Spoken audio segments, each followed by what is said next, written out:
Hello बच्चों आज के लेक्चर में हम लोग बात करेंगे न्यूमेरिकल्स की। बच्चों मैं न्यूमेरिकल्स करवा रहा हूँ क्लास 12 फिजिक्स, और जिसमें सबसे फर्स्ट हमारा चैप्टर है इलेक्ट्रिक चार्जेस एंड फील्ड्स। और बच्चों उसके अंदर में मैंने टॉपिक वाइज न्यूमेरिकल सीरीज चलाई हुई है। मैं टॉपिक वाइज आपको न्यूमेरिकल करवाऊंगा, हर टॉपिक की न्यूमेरिकल आपको सॉल्व करना सिखाऊंगा। बच्चों को बहुत समस्या आती है कि सर न्यूमेरिकल कैसे सॉल्व करें, तो बच्चों मैं यहाँ पर न्यूमेरिकल करवा रहा हूँ और वो न्यूमेरिकल विद कंसेप्ट आपको बताए जाएंगे कि क्या किस क्वेश्चन के पीछे कौन सा कंसेप्ट है, जिससे आपको न्यूमेरिकल सॉल्व करने में जो आपकी प्रॉब्लम है वो दूर होगी और आपका एक फ्लो बन जाएगा, आप इजीली न्यूमेरिकल को सॉल्व कर पाओगे। तो चलिए बच्चे लेक्चर को स्टार्ट करते हैं। इससे प्रीवियस वीडियो में बच्चा क्वेश्चन नंबर 8 तक मैंने करवा दिए थे। हमारा जो टॉपिक है वो फर्स्ट टॉपिक चल रहा है जिसमें इलेक्ट्रिक चार्ज और कूलम्स लॉ के ऊपर में क्वेश्चन चल रहे हैं। इलेक्ट्रिक चार्ज की जितनी प्रॉपर्टीज है, quantization of charge, induction, conduction, है ना, और आपका क्वांटाइजेशन ऑफ चार्ज, ये जितनी प्रॉपर्टी है उन सब के ऊपर में क्वेश्चन चल रहा है, और दूसरा कूलम्स लॉ के ऊपर में क्वेश्चन चल रहा है। तो चलिए लेक्चर को स्टार्ट करते हैं बच्चों। उससे पहले मेरा नाम है शैलेंद्र शर्मा और आप देख रहे हो मुझे अपने प्यारे से यूट्यूब चैनल सुब्रन क्लासेस पर। जिन बच्चों ने अभी तक चैनल को सब्सक्राइब नहीं किया है वो सभी चैनल को सब्सक्राइब करें, और जिन बच्चों ने अभी तक अपने दोस्तों के साथ में चैनल को शेयर नहीं किया है बच्चा वो शेयर भी करें। तो चलिए आज के लेक्चर को स्टार्ट करते हैं। और आज का फर्स्ट क्वेश्चन है जो कि क्वेश्चन नंबर 9 है। यहाँ से क्वेश्चन को स्टार्ट करते हैं। बहुत बेसिक क्वेश्चन है, 2023 के बोर्ड एग्जाम में पूछा गया है, राइट। 2023 के बोर्ड एग्जाम का क्वेश्चन है। देखिए, when a negative charge is brought near one face of metal cube the. बच्चों क्वेश्चन ने बोला है कि अगर आपने एक नेगेटिव चार्ज लिया और उस नेगेटिव चार्ज को किसी मेटल क्यूब के पास में रख दिया तो उस मेटल क्यूब पर कौन सा चार्ज आएगा, ये क्वेश्चन ने पूछा है। तो cube becomes positively charge, cube becomes negatively charge, face near the charge becomes positively charge and opposite face becomes negatively charge. ये सी ऑप्शन है। डी ऑप्शन क्या है? Face near the charge becomes negatively charge and the opposite face becomes positively charge. इस question का answer जिन बच्चों को पता है वो मुझे कमेंट में कमेंट करके बताएं कि कौन सा ऑप्शन इनमें से ठीक है। फिर हम कंसेप्ट को समझते हैं। देखिए, क्वेश्चन ने बोला है बच्चा कि अगर हमारे पास एक नेगेटिवली चार्ज है, उस नेगेटिव चार्ज को हमने किसी मेटल क्यूब के एक फेस के पास में रखा। देखो समझो, सपोज करो ये अपने पास एक मेटेलिक क्यूब है, ये अपने पास एक मेटेलिक क्यूब है बच्चा, और इस मेटेलिक क्यूब के एक फेस के साथ में, एक फेस के नियर में, ये वाले फेस के नियर में हमने यहां पर एक नेगेटिव चार्ज को रखा। किसको रखा? Negative charge. इसके ऊपर नेगेटिव चार्ज है, राइट। इस नेगेटिव चार्ज को हमने यहां रखा तो बच्चा होगा क्या? ड्यू टू इलेक्ट्रोस्टैटिक इंडक्शन, इसकी वजह से क्या होगा? जैसे इस नेगेटिव चार्ज को आप इसके नियर ले जाओगे यहां पर पॉजिटिव डेवलप हो जाएगा। मतलब ये अनचार्ज क्यूब था तो इसके एक फेस पर पॉजिटिव और दूसरे फेस पर नेगेटिव चार्ज डेवलप हो जाएगा। मतलब इसके अंदर में जो चार्जेस थे प्लस और माइनस वो दोनों आपस में सेपरेट आउट हो जाएंगे। तो इस तरफ आ जाएगा पॉजिटिव और इस तरफ आ जाएगा नेगेटिव। मतलब इसके एक फेस पर बच्चा पॉजिटिव और इसके दूसरे फेस पर नेगेटिव चार्ज डेवलप हो जाएगा। एक फेस पर पॉजिटिव और दूसरे वाले पर नेगेटिव डेवलप हो जाएगा। तो जिस तरफ हमने चार्ज को रखा है उस तरफ आ जाएगा पॉजिटिव और उसके अपोजिट में आ जाएगा नेगेटिव। अब ऑप्शन को पढ़ते हैं। ऑप्शन में फर्स्ट ऑप्शन क्या है? Cube becomes positively charge. नहीं, ये तो करेक्ट इनकरेक्ट ऑप्शन है। सेकंड है क्यूब बिकम्स नेगेटिव चार्ज, ऐसा भी नहीं है। Face near the charge becomes positively, बिल्कुल बच्चा, जो नेगेटिव चार्ज की तरफ फेस है उस पर पॉजिटिव आया है। And the opposite face become negatively charge, और जो अपोजिट फेस है उस पर नेगेटिव चार्ज आया है। तो बच्चा सी ऑप्शन इज राइट। कौन सा ऑप्शन राइट है? C option is right. Clear है? बहुत आसान था, कंसेप्चुअल है। Next question number 10। Question number 10 देखिए बच्चा, कूलम्स लॉ का क्वेश्चन है। Two charges Q1 and Q2 are placed at the center of two spherical conducting cells of radius R1 and R2 respectively. The cells are arranged such that their centers are D is greater than R1 plus R2 distance apart. The force on Q2 due to Q1. दो cell है बच्चा, दो conducting sales हैं। देखिए question number 10 की बात हो रही है। दो बच्चों, एक स्फेरिकल कंडक्टर यहां पर है, इसका रेडियस है R1, और एक स्फेरिकल सेल यहां पर है, इसका रेडियस है R2। बच्चों इस सेंटर से लेके इस सेंटर से डिस्टेंस, दोनों के सेंटर के बीच की डिस्टेंस कितनी है? D। ऐसा क्वेश्चन ने बोला है और कंडीशन दे दी है कि D is greater than R1 plus R2। मतलब D R1 प्लस R2 के सम से बड़ा है। क्लियर? अब बच्चा फर्स्ट वाले स्फेरिकल सेल पर चार्ज कितना है? Q1, और यहां पर चार्ज है Q2। मतलब अगर आपने किसी भी कंडक्टिंग सेल को चार्ज दिया तो बच्चा वो चार्ज उसके सेंटर पर ना रह के सरफेस पे चला जाता है। तो चार्ज कहां पर आ गया? सरफेस पर। मतलब ये वाला जो चार्ज है Q1 वो कहीं यहां पर लाई कर रहा होगा और Q2 कहीं यहां पे लाई कर रहा होगा, सरफेस पे आ चुका है, तो सरफेस पे कहीं भी हो सकता है। तो बच्चों इस पॉइंट से इस पॉइंट तक की डिस्टेंस मतलब Q1 से Q2 की डिस्टेंस कितनी होगी? D minus R1 plus R2, right? होगी नहीं होगी? देखो ये D है, R2 ये है और R1 ये है, तो R1 प्लस R2 को माइनस कर दो, ये बच जाएगा और उसको D में से माइनस कर दो, तो यहां से लेके यहां तक की डिस्टेंस कितनी आ गई? D minus R1 plus R2। अब बच्चा मुझे निकालना है force on Q2 due to Q1। कितना होगा बच्चा? F is equal to 1/4 pi epsilon naught, याद करो Coulomb force, Q1 Q2 divide by R square. तो R स्क्वायर का मतलब ये डिस्टेंस, तो F is equal to 1/4 pi epsilon naught into Q1 Q2। अब बच्चों दोनों चार्ज के बीच में डिस्टेंस कितनी है? D minus R1 plus R2 और इसका आ गया होल स्क्वायर, ये आ जाएगा फोर्स। अगर बच्चा क्वेश्चन नेट फोर्स की बात करता तो नेट फोर्स 0 होता, लेकिन उसने बात की है Q2 पे कितना फोर्स है Q1 की वजह से।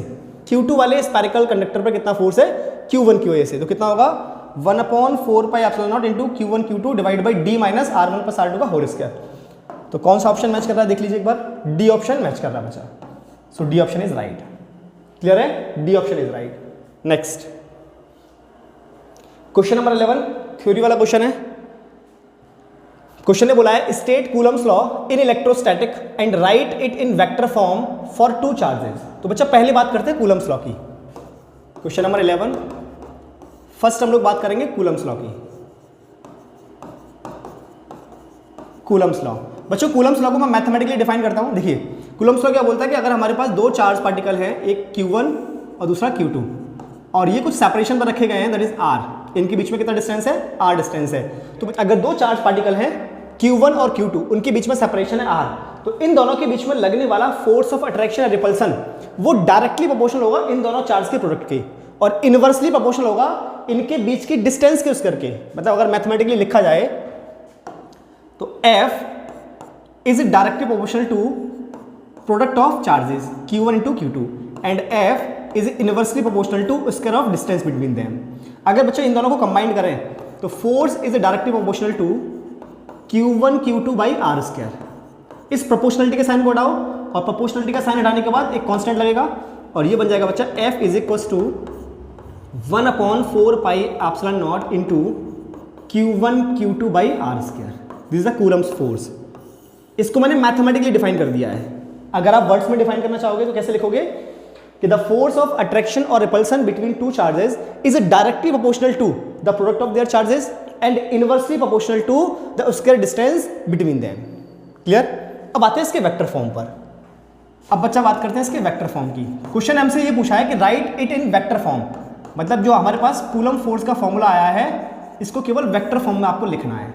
लेकिन मैं बच्चा वेक्टर फॉर्म का पूरा ड्राइव बताता हूं आपको कि कैसे एक्सप्रेस करोगे इसको वेक्टर फॉर्म में, है ना। देखिए सपोज एक अपने पास चार्ज पार्टिकल है Q1 और दूसरा चार्ज पार्टिकल यहां पे है Q2।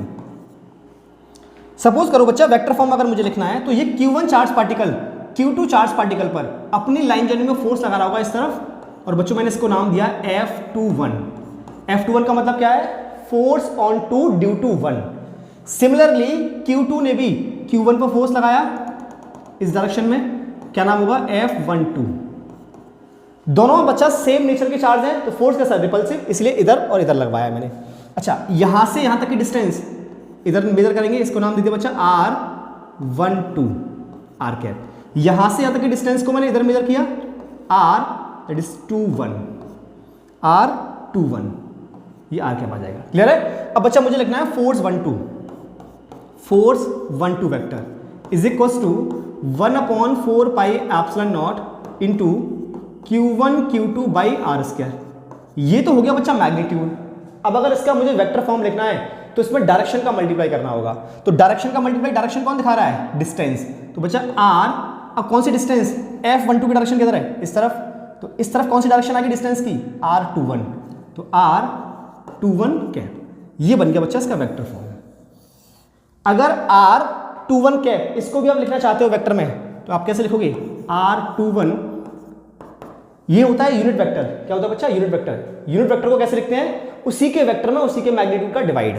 तो R21 वेक्टर डिवाइड बाई इसी के मैग्नीट्यूड का डिवाइड बच्चा, इसी के मैग्नीट्यूड का डिवाइड।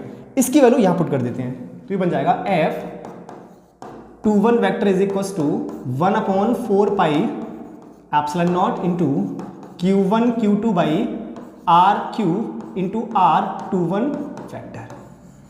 एक फॉर्मूला ये बन गया। या तो आप इस वे में लिखो या फिर आप इस वे में लिखो, दोनों का मतलब एक ही है। ये है इसका वेक्टर फॉर्म। क्लियर है? बढ़े आगे। Next question number 12। Question number 12 देखिए, two charges A charge Q and B charge 2Q are located at point 0,0 and A, respectively. Let I cap and J cap be the unit vectors along x-axis and y-axis respectively. Find the force exerted by A on B in terms of I and J. बच्चों बहुत प्यारा question है। किस किस बच्चे को इसका concept पता लग रहा है मुझे कमेंट बॉक्स में अभी कमेंट करके बताएं। बहुत अच्छा क्वेश्चन है, कंसेप्चुअल है, वेक्टर फॉर्म पे है और वेक्टर फॉर्म अभी लिखा है हमने। क्वेश्चन ने बोला है बच्चा, to charges A and B are located at point 0,0 and A, respectively. Let I and J be the unit vectors along x-axis and y-axis respectively. Find the force exerted by A on B in terms of I and J. बच्चों question ने क्या बोला है कि दो charge particle है जो कि एक रखा है A पॉइंट पर, दूसरा रखा है B पॉइंट पर। A पे कितना रखा है Q चार्ज और B पे कितना रखा है 2Q चार्ज, और A और B इन दोनों की लोकेशन भी पता है। A वाला जो पॉइंट है वो है 0,0 पर और B वाला जो पॉइंट है वो है A, A पर। Got it? अब बच्चा x एक्सिस में I कैप और y एक्सिस में J कैप यूनिट वेक्टर है। मतलब x एक्सिस को I बोलते हैं तो पता ही है, और y एक्सिस में J कैप होता है ये भी पता है। तो बच्चा हमें फोर्स निकालना है जो B पर लग रहा है A के द्वारा। Force exerted by A on B, मतलब A के द्वारा कितना B पे फोर्स लगा ये मुझे कैलकुलेट करना है। तो आप इसको पहले डायग्राम से समझो। देखिए पहले डायग्राम से समझते हैं क्वेश्चन को बच्चा। क्वेश्चन नंबर 12 मैंने डायग्राम ड्रॉ किया, एक्स एक्सिस और वाई एक्सिस को ड्रॉ किया। ये वाई एक्सिस और ये एक्स एक्सिस। मतलब इस तरफ है हमारा आई कैप और इस तरफ है हमारा जे कैप। ये हमारा 0,0 ओरिजिन, इस पे ए पॉइंट है, और बच्चा यहां होगा B point, that is A, A। ये तो आप सबको पता है ना, इधर से A और इधर से A, तो ये पॉइंट आ जाएगा। ये वाला भी A होगा और यहां से यहां तक भी ये भी A होगा, ये भी A और ये भी A।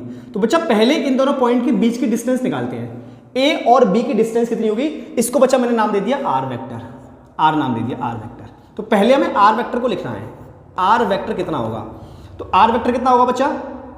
X डायरेक्शन में कितना है A, that is A I cap, plus Y direction में कितना है A, तो A J कैप। अब निकाल लो इस R वेक्टर का मैग्नीट्यूड। तो R is equal to root में A square plus A square, मतलब I के कोफिशिएंट का स्क्वायर प्लस J के कोफिशिएंट का स्क्वायर। वेक्टर फॉर्म में ये तो वेक्टर लिखते हैं। तो हमारे पास R बच्चा आ गया A√2, ये मेरे पास R आ गया। तो गाइस ये R आ गया। अब लिखते हैं force. Force on B due to A, force on B due to A। बच्चों इस B वाले पार्टिकल पर कितना चार्ज रखा है? 2Q, और A पर कितना चार्ज है? Q। तो इस Q ने 2Q पर कितना फोर्स लगाया, तो ये हमें कैलकुलेट करना है। तो लिखते हैं इसका वेक्टर फॉर्म। तो F vector is equal to 1/4 pi epsilon naught into Q1 Q2 divide by R square.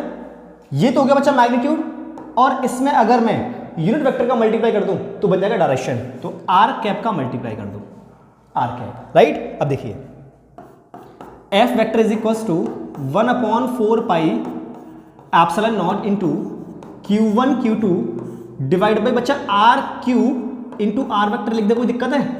इस यूनिट वेक्टर को मैंने वेक्टर में चेंज कर दिया। ये तो मैंने प्रीवियस सभी क्वेश्चन में बताया था आपको। देखिए यहाँ पर ये यहाँ पर R स्क्वायर था और ये RQ बन गया अगर इसको वेक्टर फॉर्म में लिखोगे, है ना। ये तो फॉर्मूला है हमारा, राइट। अब देखिए अब वैल्यू पुट करते हैं। तो F vector is equal to 1/4 pi epsilon naught into Q1 कितना है? Q into 2Q divide by RQ।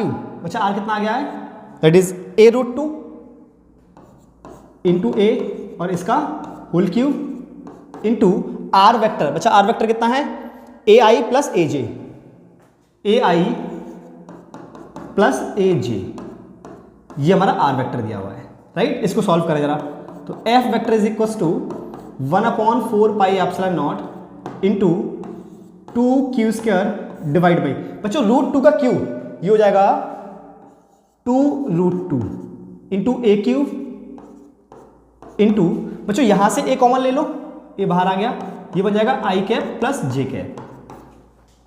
तो एक इससे ये कैंसिल आउट हो गया, ये बचा ए स्क्वायर यहां पर, और ये 2 से 2 कैंसिल आउट हो गया, राइट। तो एफ वेक्टर बना बच्चा अपने पास, F vector is equal to 1/4 pi epsilon naught into q² divide by a² into √2 into i cap plus j cap. ये आ गया बच्चा अपने पास एफ वेक्टर, ये आ गया बच्चा अपने पास एफ वेक्टर। देख लो एक बार, क्लियर है सबको, ये आ गया इसका आंसर, क्योंकि हमें आई और जे के टर्म्स में क्वेश्चन पूछा है। देख लो एक बार, बहुत आसान है, 2023 के पेपर का क्वेश्चन है। नेक्स्ट आगे बढ़े, next question number 13, question number 13 देखिए, क्वेश्चन ने बोला है 2 point charges Q1 40 microcoulomb and Q2 -16 microcoulomb are placed along X axis at 0 centimetre and 24 centimetre from the origin respectively. Calculate the net force on a third charge Q3 -2.5 microcoulomb placed at x is equal to 36 centimetre from the origin. अच्छा question है, बहुत आसान भी है ना, देखिए simple question है, आसान भी है। क्वेश्चन नंबर 13 बच्चों, क्वेश्चन ने क्या बोला है कि 2 पॉइंट चार्ज हैं, एक पॉइंट चार्ज Q1 है और दूसरा पॉइंट चार्ज Q2 है। ये है Q1 और ये है Q2।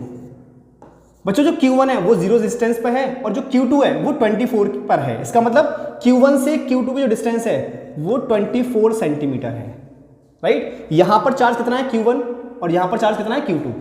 Q1 की जो वैल्यू है वो है 40 माइक्रोकूलम, मतलब यहां रखा गया है 40 माइक्रोकूलम और यहां रखा गया है -16 माइक्रोकूलम। Got it.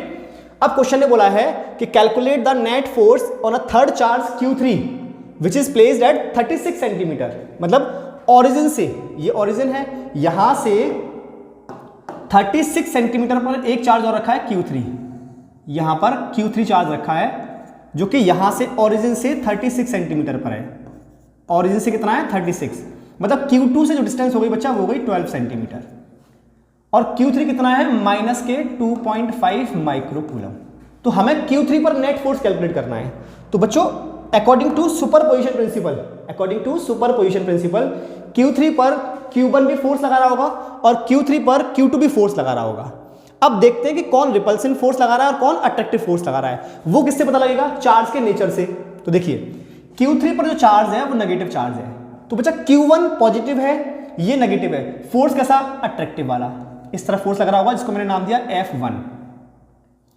अब बच्चा Q2 की वजह से जो फोर्स लगेगा ये भी नेगेटिव, दोनों कैसे नेचर के हैं, सेम नेचर के, फोर्स कैसा होगा, रिपल्सिव, इस तरफ लग रहा होगा, F2 नाम दिया। तो F1 Q1 की वजह से और F2 Q2 की वजह से।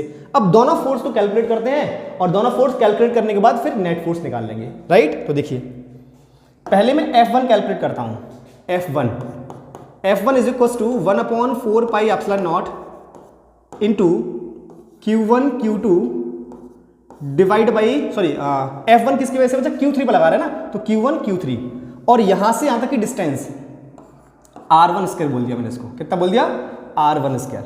तो F1 is equal to 9 into 10⁹, ये इसकी वैल्यू आ गई, इंटू बच्चों Q1 की वैल्यू कितनी है 40 माइक्रोकूलम, तो 10⁻⁻6 इंटू Q3 2.5 इंटू 10⁻⁻6।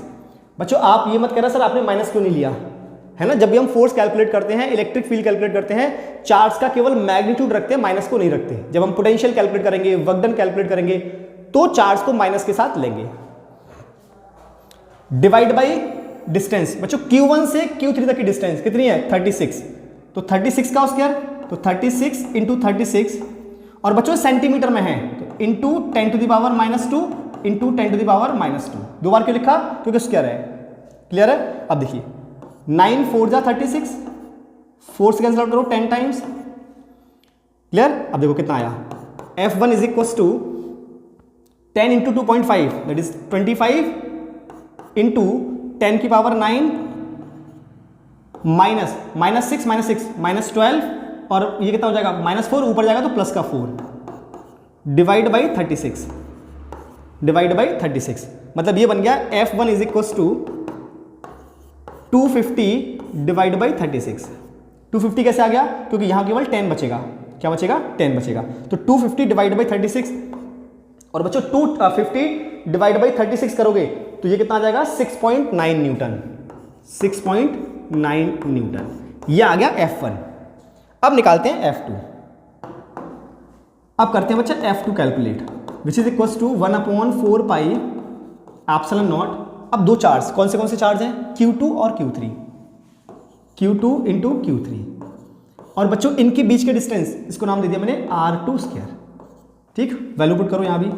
तो F2 is equal to 9 into 10 to the power 9, Q2 कितना है 16 into 10 to the power -6, Q3 2.5 into 10 to the power -6 divide by distance का स्क्वायर। कितनी डिस्टेंस है? 12।